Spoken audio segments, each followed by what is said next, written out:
am here with Emily Hart Lopez, one of our young advisors in New York. Emily is a dancer, an actress, a teacher, a graduate of North Carolina School for the Performing Arts, and we are very blessed to have her today for this Still New York podcast. So, welcome, Emily. Thank you so much for having me. I'm really excited to be here. Oh, and we're excited to have you. And Emily's also been helping during the pandemic, helping senior citizens in New York as a Flobel angel, keeping in touch with them on the phone, and just has done a lot of volunteer work. So we want to thank you for all that service. Thank you so much. And she also just told me that she's been teaching in the schools in New York, both virtually and in person now. So, but let's start from the beginning. Let's go back. When did you first come to New York City, and what drew you to New York? Yes, so I first came to New York when I graduated North Carolina School of the Arts in 2016, and moved here about a month, probably exactly a month or so after graduating. And what brought me here was to be, the dream, what everyone I think what a lot of artists come here for was just to pursue a career as a performer. And I haven't looked back since so far. Oh, no, that's great, and we're glad you did. So, what were the circumstances? Did you have family here, or where are you from originally? So I'm originally from Charleston, South Carolina, and my family still lives down there. My my mom and dad are there. My brother's in Tennessee, so I have a lot of family down there. In New York, I don't really. I have a lot of college peers and friends who are in the city, but I don't really have a lot of family here. I think I have a distant relative I've yet to meet who lives here, but that's about it as far as family goes. And so, you've since moving here in 2016. I'm sure you've made friends, and they've become your surrogate family in a way, right? And most Definitely. Are they mostly in the arts, mostly dancers and actors and writers and things like that? For sure. I would say sometimes I think about that. I'm like, wow, I feel like all my circles pretty much are only artists because that's mostly the work I'm in. I mean, I've had odd jobs over time, so I've met different people in different fields, but most of the time, the people that I'm close to and I connect with are people I've met through the arts. So it might be nice. It might be nice sometimes to expand past that with a non-artist, but that's really been my community and I definitely family. I would say a lot of dance families in the companies I've danced with, and as well as alum from my school and my roommates. They're also were my friends in college, so I've definitely stayed in touch with that scene. And I'm sorry about the barking dog in the background. No problem. That's okay. I have one here too. And Oh. yeah, so you're still roommates with some of your friends from college. You have a sort of a pod during COVID and the pandemic, and you what were your initial experiences, if you recall? Had you been to New York before just to visit, and what drew what made you had you heard about New York through your friends and colleagues and roommates? Oh yeah. Well, New York, I watched Annie growing up when I was a little girl, and I was obsessed with New York. And I'll try to keep the story brief, but I was pretty sick as a child, and so I had an opportunity to be filmed by this documentary film crew as a last minute fill in. They went with the family they were supposed to go with. They couldn't, so they ended up sending them along to my family. And the filmmaker really, he and his wife really fell in love with my family, and they knew I always wanted to go to New York. And so they flew us into, they lived in Montauk, and they brought us here to New York, and I got to see the Statue of Liberty and get a little dress from Chinatown and all these things back in I guess, the 90s at the time. And that was kind of my one and only experience I'd ever had of New York.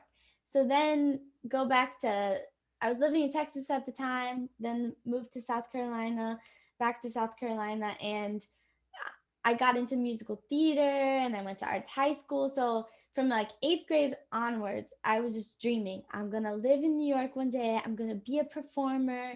I'm gonna do all the things. And then same thing in college in North Carolina. It was the same goal. It was like I'm moving to New York. I'm gonna be an artist.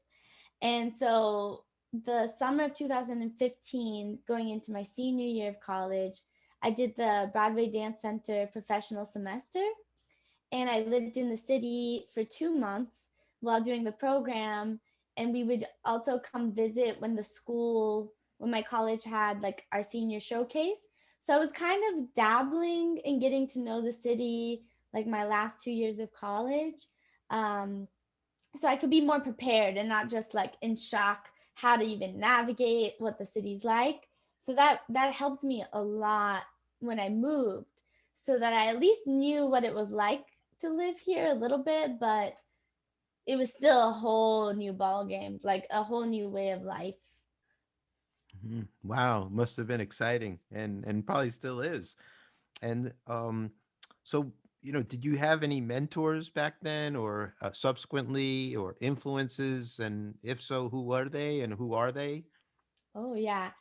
That's something I've always struggled with, where I realize I really want, even now, almost 5 years in, I'm still seeking more mentorship, because I realize there's a lot of people who influence me, but I didn't always have the courage back then to approach them and to be like, hey, can you be my mentor? I think the people I've worked for, the directors I've had, I think they've become my mentors without me explicitly saying, "Oh, will you be my mentor?" So definitely, my directors and choreographers I've gotten to know through the years, but now there's some people who they don't even know they're. I kind of like, how do you say this in a non weird way, but there's people I really aspire to be that I haven't necessarily set asked for mentorship, but I've just surrounded myself around them, like the community at Revolucion Latina. I feel like the last year or so I've really gotten to know them better, and they have become a source of mentorship for me, and I want to continue to learn from them. And then there's other people I just really look up to, like Jessica Castro. She's a commercial dance artist, choreographer. So people like that I'm like, wow, I wanna study you and your life and understand like what it took for you to get to where you are, and over time be in these people's circles and communities. Oh, that's great, and they're lucky to have you in their community if you join them. I know you've been a member of several dance companies in the last couple of years in New York. Tell us about some of the companies and whether or not you're with some now, and recent experiences. Yes. So I was with Gaspard and Dancers when I first moved here. It was a modern dance, concert dance kind of company that was North Carolina and New York based. So I did that for a little bit, and then I realized I wanted to get more into commercial and theater work. So I was with a fusion company called Reaction Dance Company for a little bit my first year, and I've been with Cirque de Nuit, the Circus of the Night, the Night Circus, which is an immersive theater kind of circus company that I'm currently still with, doing virtual immersive shows with. And then I was with Gotham Dance Theater. I'm still with them, working with them since 2017. And I was with a Latin company called Urumamena Dance Company for about 2 years. And I'm still connected with them. So those are the main companies. And then I've guested for a few other dance companies.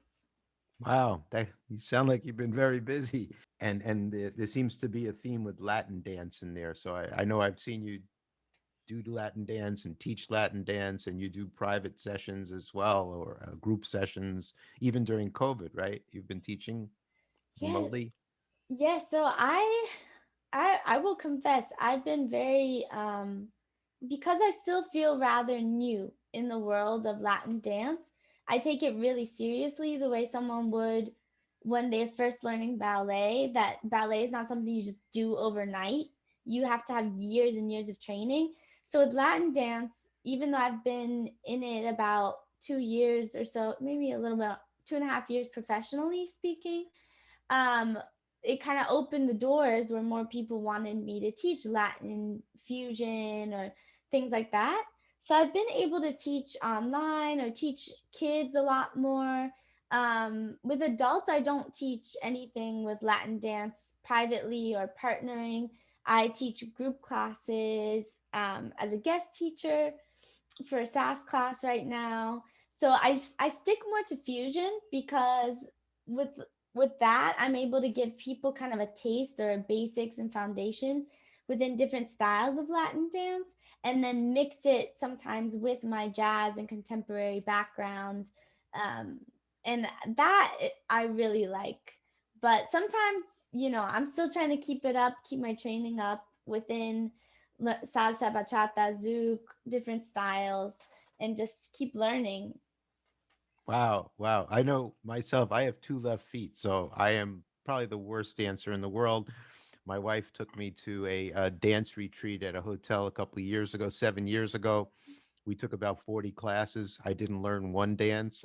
But my favorite was salsa. I will say I Yes. liked salsa. I think I have maybe some Latin blood in me somewhere, and but I had no technique whatsoever, and I couldn't remember the moves. I could get the basic step, but once they started adding turns and twists, I was like, forgot everything. So, but someday, that's it's on my bucket list. I want to learn how to do Latin dance, and Yay.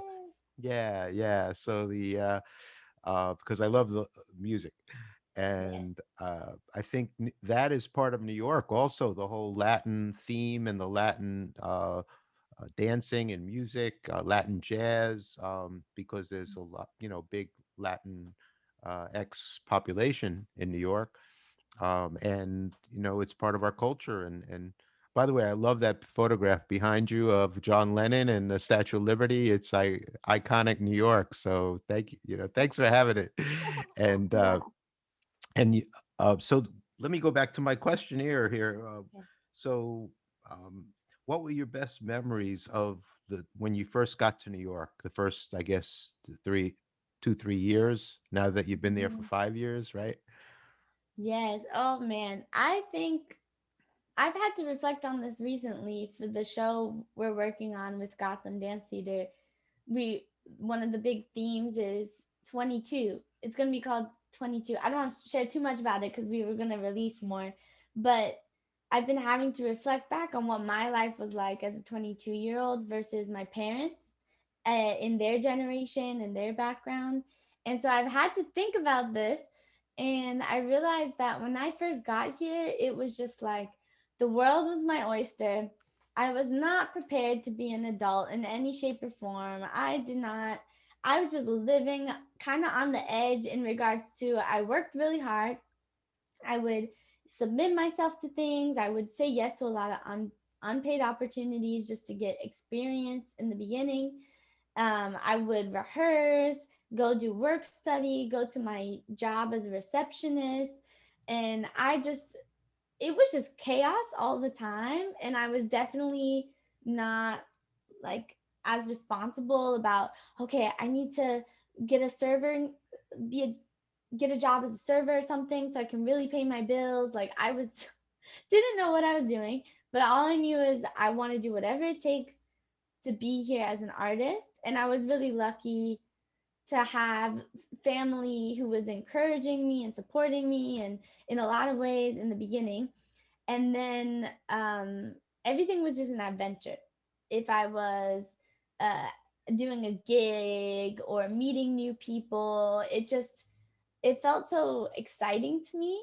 And then I think as time went on, I started to see the good, the bad, and the ugly of this industry, where like I was occasionally there would be jobs or things where I learned lessons the hard way of, oh, well, I should have asked more questions before agreeing to a job, or I was underpaid for this or that.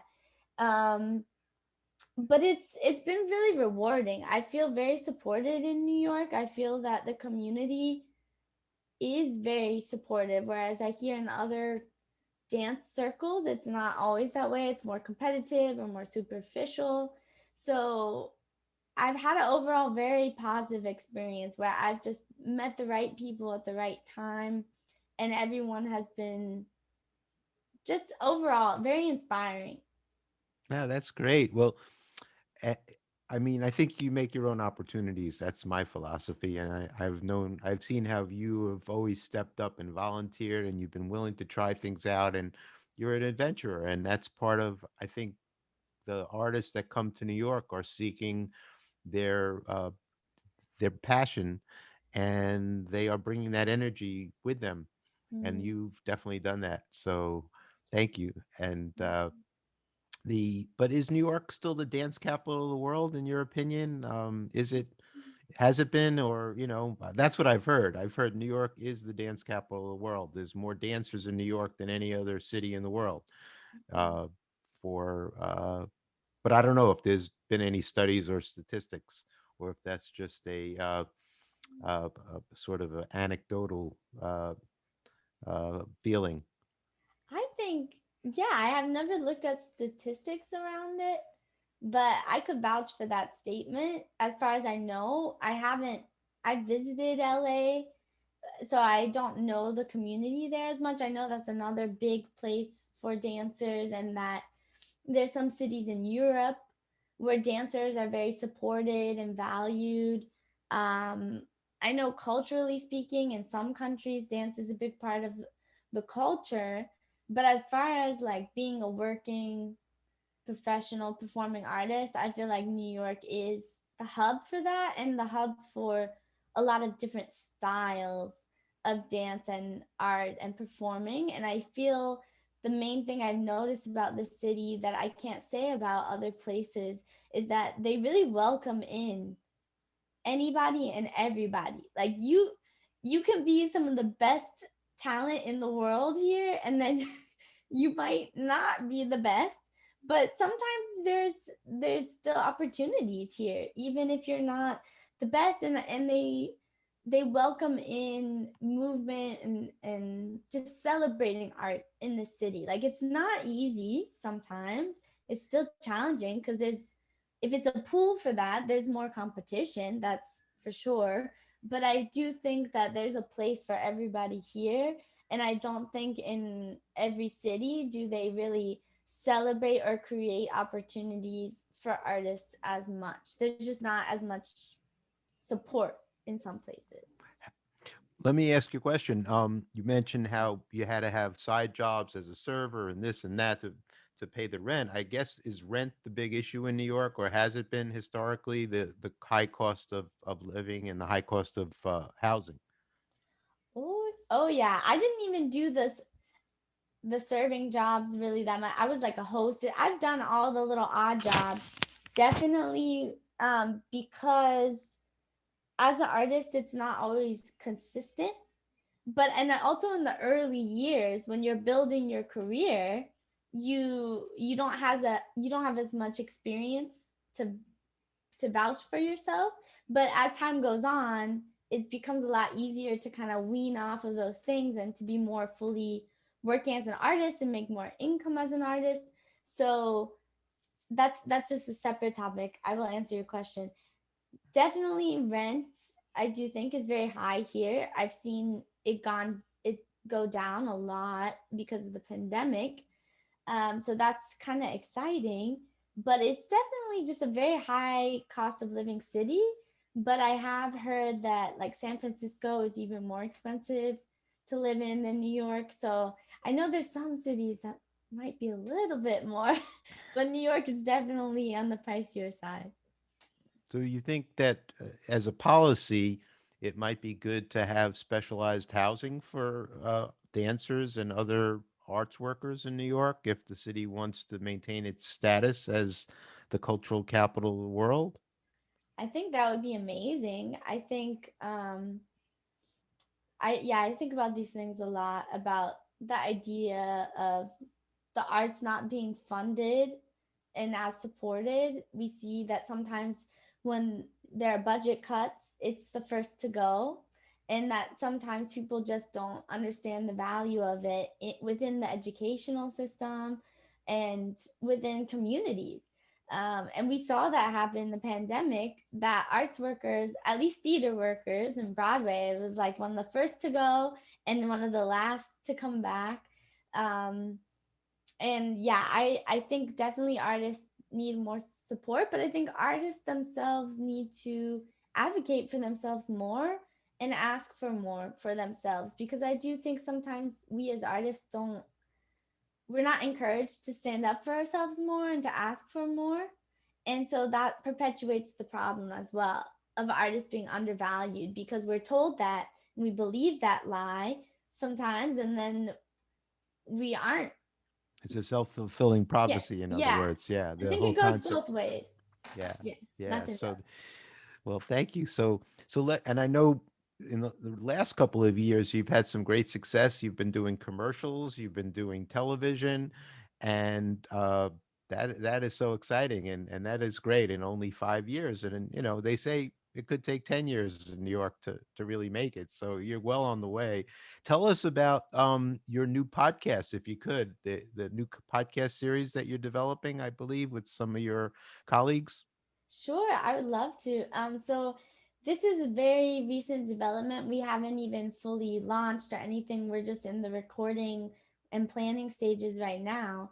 But it's called Take a Beat Network. And it's kind of that idea of how Oprah, I mean, we're not Oprah, I know, but how Oprah has her own network, the O network, right? So I do feel we are launching this as a podcast, and we'll also have videos available on YouTube as a visual medium. But the beauty behind it, Take a Beat, it's an arts and industry podcast, and we have myself who dabbles within different areas of dance and theater and acting and teaching. And then we have another dancer, Andrea Palish, who she has her own company called Guilty Pleasures Cabaret. And she also works in marketing and can choreograph and dance. And she has all the hat, wears all the hats. And then Maya Antila, who is from Finland, and she's a producer, a theater producer, an actor.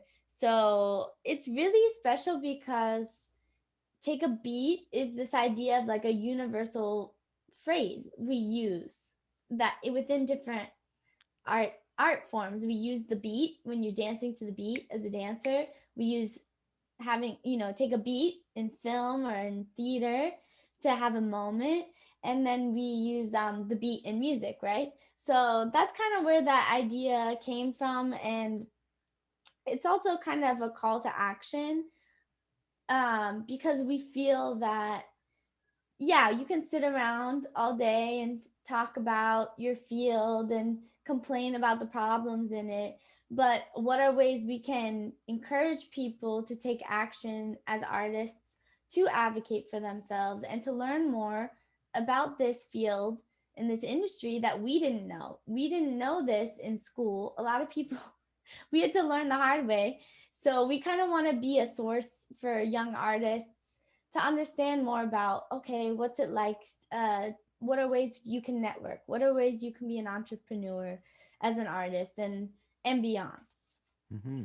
Wow, what a great idea! All the stuff they didn't teach you at art school, and Exactly. yeah, yeah, the important stuff. Well, I used to be a lawyer, and there were a lot of things they didn't teach you in law school that you learn on your own, and experience is the best teacher, they say. So, no, that's great. I can't wait to see it when it's on. My new website is in the works because it has a lot of new elements to it. So that will be launching. But the definitely Instagram is the best way to reach me at Emily Hart Lopez or at HartHeals, HartHeals. And then eventually at Take a Beat Network. We do have an Instagram for that already. So feel free to check it out before the launch. But that's a good way to reach me, and that's where I kind of do most updates. Okay, well, thank you so much. That was wonderful, and really appreciate your time and everything that you've done. You've also helped us at First Mondays when we used to do that in person, and hopefully we'll be doing it again at some point in the near future, both in New York and LA. And thank you for all the volunteer work you've done during the pandemic, and congratulations on all the recent successes, and I'm sure upcoming successes, and this new podcast series. And thank you, Emily Hart Lopez. Yay. Thank you, Dan. Seriously, Flobel and Dan have been just like through the years, ever since I met you, you have been so supportive to me and people in my circles, and just you the great connector of people from all over. And I just can't thank you enough for all the spaces and opportunities that you've carved out for me, and the young advisors, and just really for everybody. I think it's not everyone can do that, and I think it's your superpower. And I just want to just thank you so much for that, and for Oh, having me. oh, thank you. Well, I am a super fan, and I just know that you're gonna have you are a star. You know, you could just tell from meeting you. You have that ambiance, and you have that attitude, and yeah, so I can't wait to see you really rise to the top as you should. And thank you for helping us today, and helping our audience understand why New York is a necessary place for artists, because there's no place else like it in the world. And with your energy and people like you, it will continue no matter what. So thank you so much. Thank